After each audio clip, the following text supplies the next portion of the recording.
Assalamualaikum warahmatullahi wabarakatuh. Ketemu lagi di video pembelajaran pertemuan kedua. Ini nanti kita akan membahas terkait dengan audit siklus penjualan dan penerimaan kas, yang mana sebelumnya kita sudah membahas terkait dengan penentuan asersi dan tujuan manajemen, ya. Kemudian sudah menyusun yang namanya working balance sheet dan working profit loss. Nah, selanjutnya kita akan membuat yang namanya analisis terkait dengan pengendalian internal, ya, pengendalian internal klien, seperti itu. Oke, di sini di audit siklus penjualan dan penerimaan kas kita akan mencoba melakukan tadi pengendalian internal. Kemudian yang kedua, memahami terkait dengan dokumen yang berkaitan dengan pengendalian internal, serta yang selanjutnya adalah menentukan tingkat materialitas seperti itu. Oke, kalau struktur pengendalian internal kan nanti berarti yang perlu dievaluasi adalah dokumen, kebijakan dan prosedurnya yang ada di siklus penerimaan kas, ya. Oke, kemudian di sini sudah ada informasinya. Jadi ilustrasinya adalah sudah ada terkait dengan dokumen yang sudah kalian minta terkait dengan dokumen yang berhubungan dengan siklus penjualan dan penerimaan kas. Di sini bisa kita lihat ada personel yang terlibat serta ada dokumen-dokumen yang terlibat, ya. Kemudian ini ada tinjauan teorinya. Tinjauan teorinya terkait dengan aktivitas pendapatan, siklus pendapatan seperti apa. Kemudian nanti ada terkait dengan prosedur setiap bagian-bagian yang terlibat dari siklus penjualan dan penerimaan kas. Nanti kalian akan analisis dari setiap bagian ini apakah sudah melakukan pengendalian internal atau belum, ya. Di sini ada bagian tadi, ya. Pertama ada bagian pemasaran, fungsinya apa, nanti bisa diidentifikasi. Bagian kredit itu fungsinya apa, bagian gudang, bagian pengiriman, bagian penagihan, bagian pengendalian persediaan, bagian piutang dagang, sampai dengan bagian buku besar umum. Oke, instruksinya ada 3 di sini. Yang pertama, kalian membuat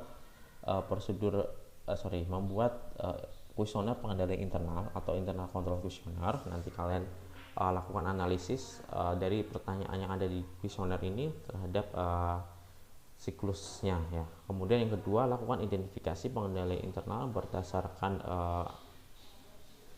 COSO, ya, berdasarkan COSO-nya. Kemudian kalian buatkan analisisnya dan lakukan rekomendasinya. Buatkan rekomendasinya ketika belum dilaksanakan pengendalian internalnya. Kemudian yang terakhir adalah menentukan nilai materialitas dan juga lingkup auditnya, ya. Jadi nanti akan ada hubungan antara hasil kesimpulan dari pengendalian internal dengan lingkup auditnya, ya. Jadi ketika struktur pengendalian internal dikatakan lemah, nanti kalau kesimpulannya struktur lemah atau kecil, sedang atau besar, gitu, ya. Nanti kesimpulannya seperti itu, nanti akan terpengaruh oleh adanya kesalahan, ya. Jadi akan adanya kemungkinan kesalahan yang tinggi ketika pengendalian internalnya buruk atau lemah, seperti itu. Atau nanti berarti kemungkinan terjadinya kecurangan juga sangat besar. Oke. Dan itu akan memberikan pengaruh atas opini yang dikeluarkan oleh auditor.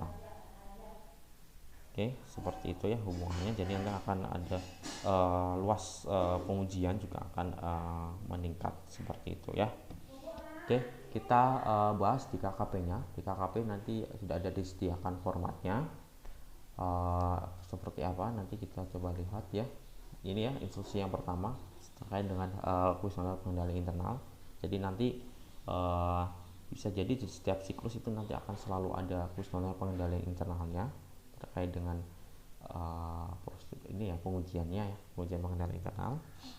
Ini contohnya di sini ada. Kemudian ini ada pertanyaan-pertanyaan, ya, yang perlu kalian isi berdasarkan ini, ya, informasi yang disediakan di modul auditnya, seperti itu.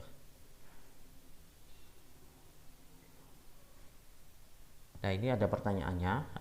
Ini berarti terkait dengan kuesioner pengendalian internal di prosedur penjualan dan piutang. Contohnya ya, saya kasih contoh beberapa. Yang pertama terkait dengan apakah penjualan dilakukan oleh pejabat atau bagian khusus, sebutkan oleh siapa, apakah oleh bagian pemasaran. Nah, nanti kalian buka modulnya, lihat bagian pemasaran, apakah tugas bagian pemasaran adalah melakukan penjualan, order penjualan ya, melakukan penjualan atau tidak. Kita lihat ya, kalian baca ya. Jadi setiap ada pertanyaan, kalian baca modulnya yang berkaitan melakukan atau tidak ya. Jadi nanti akan ada jawaban ya, tidak, atau tidak relevan. Bagian pemasaran, lihat ya, proses penjualan dimulai dari bagian penjualan yang menerima pesanan pelanggan yang menunjukkan jenis dan jumlah barang yang diminta. Pesanan diterima melalui telepon, surat, atau draft penjualan yang datang ke tempat pelanggan. Jika pelanggan merupakan entitas bisnis, pesanan tersebut biasanya berupa salinan dari pesanan pembelian pelanggan. Jika pesanan pelanggan tidak dalam format standar, maka pesanan diterjemahkan ke dalam format penjualan yang formal. Oke, jadi tadi dilakukan oleh bagian pemasaran, maka dituliskan ya. Jika tidak berarti dijawab tidak. Kemudian pertanyaan yang kedua yang terpisah dari bagian akuntansi, penerimaan deposit slip, pengiriman barang, gudang barang jadi, yang terakhir pencatatan persediaan barang jadi. Apakah bagian pemasaran terpisah dari fungsi-fungsi ini? Kalian bisa lihat kalau ada fungsi-fungsi khusus ya, fungsi-fungsi tersendiri di bagian akuntansi, bagian gudang, sampai dengan catatan persediaan barang jadi. Karena terpisah maka dijawab dengan jawaban ya, seperti itu.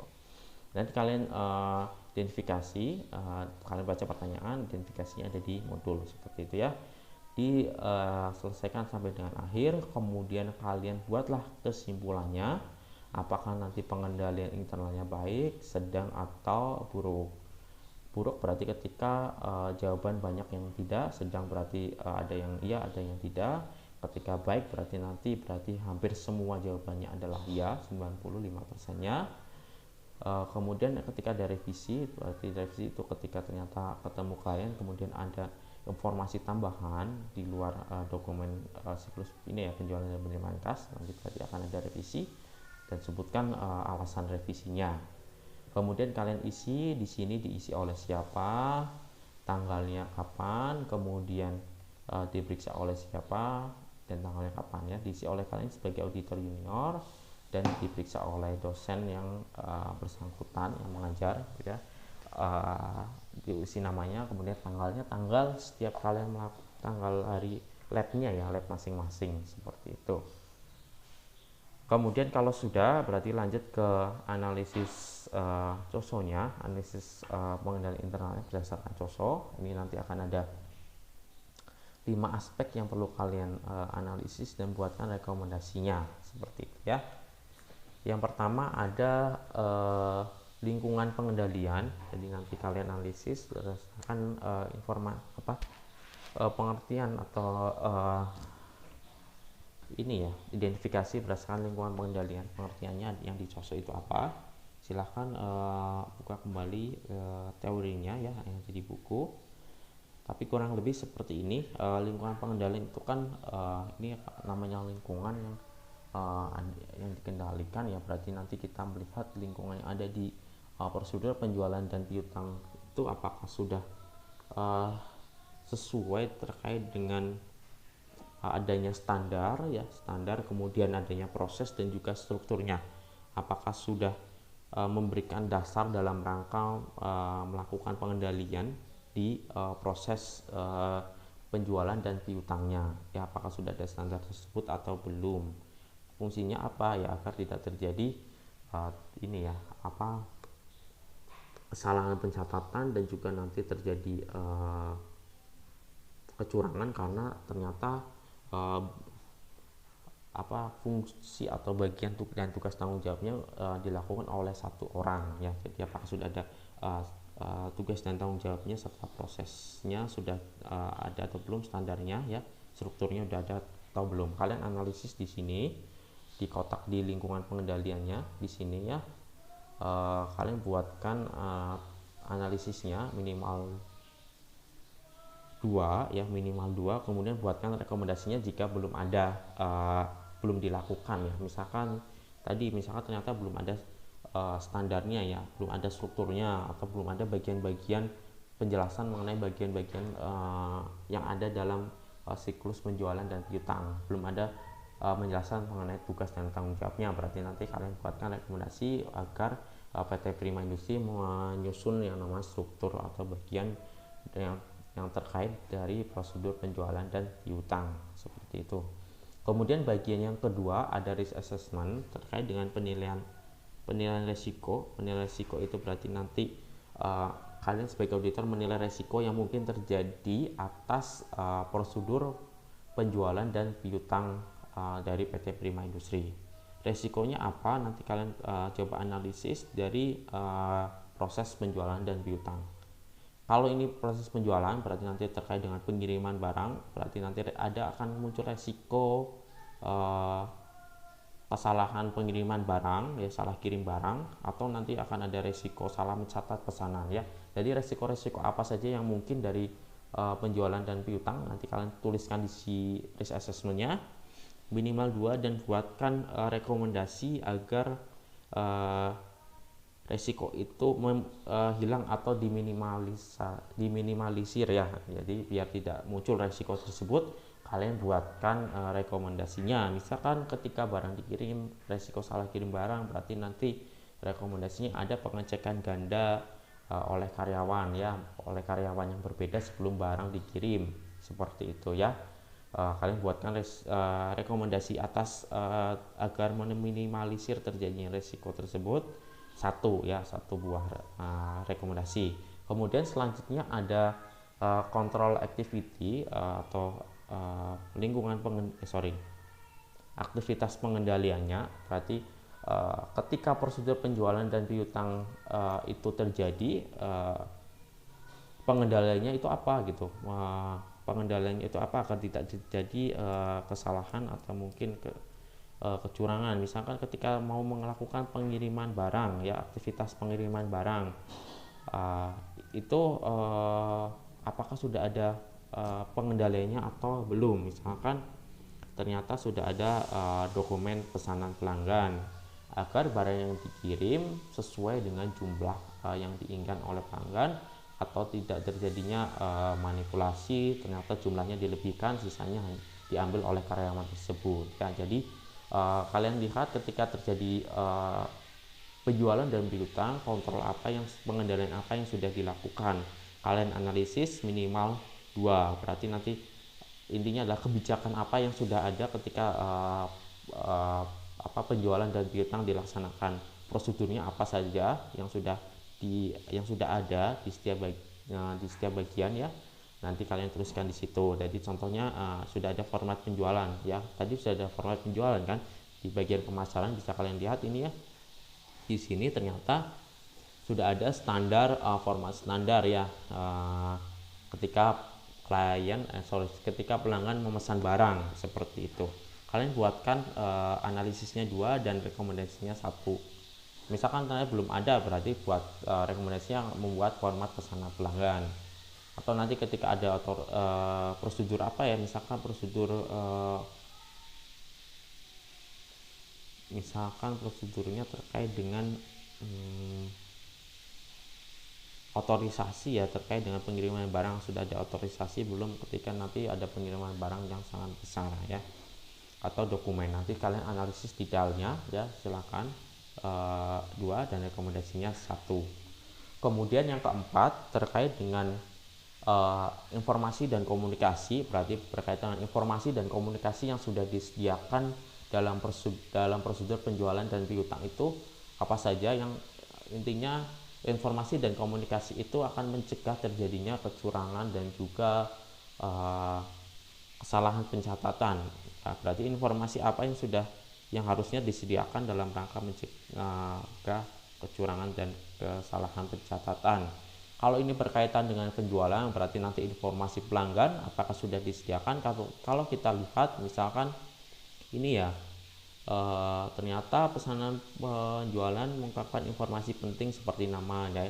Jadi nanti kalian identifikasi informasi apa yang sudah disediakan dalam rangka sebenarnya agar tidak ada agar transparansi dan akuntabilitas terkait dengan proses penjualan dan piutang ini dapat dilihat oleh semua unsur ya, baik oleh manajemen ataupun bagian yang lain ya. Ketika tidak ada informasi ini ya otomatis nanti akan ada potensi terjadinya kecurangan dan kesalahan pencatatan ya, karena tidak ada pengendalian yang baik ya, seperti itu. Berarti nanti buatkan 2 dan rekomendasinya adalah 1. Kemudian ada monitoring atau pemantauan, berarti ini terkait dengan penilaian pemantauan oleh pimpinan, apakah sudah dilakukan atau belum ya, apakah sudah ada otorisasi dari pimpinan atau belum. Kemudian monitoring berarti nanti diawasi apakah nanti akan ada misalkan pengiriman barang, itu akan ada dokumen kontraknya ya, kontrak antara pihak pengiriman dan pembeli barang ya, misalkan bagian pengiriman nanti akan ada informasinya seperti itu ya, atau dokumen terkait dengan misalkan monitoring berarti kan pemantauan, dipantau ya, misalkan mau menerima terkait dengan ini ya, setoran uang ya, berarti nanti akan ada salinannya atau tidak, yang mana nanti dipegang oleh bagian pimpinan atau bagian pengawas ya. Nanti kalau ada silahkan tuliskan di sini. Rekomendasinya buatkan 1 ketika ternyata tidak ada, seperti itu ya. Oke, kalau sudah berarti nanti kalian kerjakan sampai dengan monitoring tadi ya. Kemudian selanjutnya adalah terkait dengan lingkup auditnya atau tingkat materialitasnya ya. Kalian menentukan materialitasnya ini berdasarkan, kalau di sini ditentukan berdasarkan nilai aset ya, berdasarkan saldo aset. Nah, materialitasnya berarti nanti kalian tuliskan nilai aset tahun 2015, tahun yang diaudit, kemudian tingkat materialitasnya persentasenya sudah ditentukan di sini, yaitu 0,1% dikali dengan total asetnya. Kemudian ada lingkup auditnya, audit scope-nya ada 10% dari tingkat materialitasnya, dan nanti tuliskan di sini dikalikan. Kemudian ini ada sedikit catatan terkait dengan ketika terjadi selisih ya, ketika ada kalian melakukan pemeriksaan kemudian ada temuan, dan ketika temuannya tersebut ternyata lebih besar dari lingkup auditnya, maka akan dilakukan penyesuaian ya. Akan dilakukan penyesuaian dengan catatan, biasanya penyesuaian nanti ketika dilakukan penyesuaian berarti kan nanti laporan keuangannya akan berubah. Ketika ada penyesuaian maka harus dikomunikasikan kepada manajemen atau pihak manajemen ya, pihak manajemen atau kliennya, apakah setuju untuk dilakukan koreksi atau tidak. Ketika tidak setuju berarti nanti akan ada catatan di opini atau nanti dituliskan ke dalam manajemen letter sebagai bagian dari rekomendasi atau usulan dari kita sebagai auditor untuk kedepannya seperti apa. Nanti biasanya nanti akan mempengaruhi opini audit ketika manajemen tidak setuju ketika adanya koreksi, seperti itu ya. Nanti dibuat oleh kalian sebagai auditor junior, silahkan tuliskan nama lengkap dan tanda tangan, direview oleh dosen yang bersangkutan ya, masing-masing dosen dari lab audit manual. Tanggalnya adalah tanggal masing-masing kalian lab ya, jadwalnya ya. Pertemuan kedua kapan, silahkan tulis tanggalnya, baik tanggal yang dibuat ataupun tanggal di reviewnya, seperti itu. Seperti itu. Oh ya, di bagian modul ini kalian juga diberikan informasi terkait dengan ini ya, flowchartnya ya. Jadi selain dari penjelasan tadi terkait tiap bagian, ada flowchartnya yang bisa kalian lihat apakah dokumen-dokumennya yang sudah dibuat, misalkan dokumen order penjualan sudah dibuat lengkap atau belum. Nanti kalian cek di sini apakah nanti akan ada file arsip permanen, kalian cek di sini terkait dengan nanti membahas ini ya, pengendalian internalnya, baik dari kuesioner pengendalian internal maupun dari analisis cosonya ya, seperti itu. Ini bagian-bagiannya, ada bagian-bagiannya nanti bisa dicek kembali. Itu sih terkait dengan pertemuan kedua. Jadi saya ingatkan, pertama kuesioner pengendali internal dari ini ya, penjelasan tiap bagian apakah sudah dilakukan, buat kesimpulan. Kemudian yang kedua analisis sosok, buatlah analisisnya masing-masing dua dari setiap aspek, buatlah masing-masing satu rekomendasi dari setiap aspek, tuliskan di sini. Kemudian yang terakhir adalah menentukan tingkat materialitasnya, ada berapa persen, seperti itu. Oke, itu saja terkait dengan pertemuan kedua. Minggu depan kita akan membahas pertemuan ketiga. Saya cukupkan untuk video pembelajaran pertemuan kedua. Sekian ya dari saya. Kita tutup dengan bacaan hamdalah bersama-sama. Alhamdulillah. Sekian dari saya. Wassalamualaikum warahmatullahi wabarakatuh.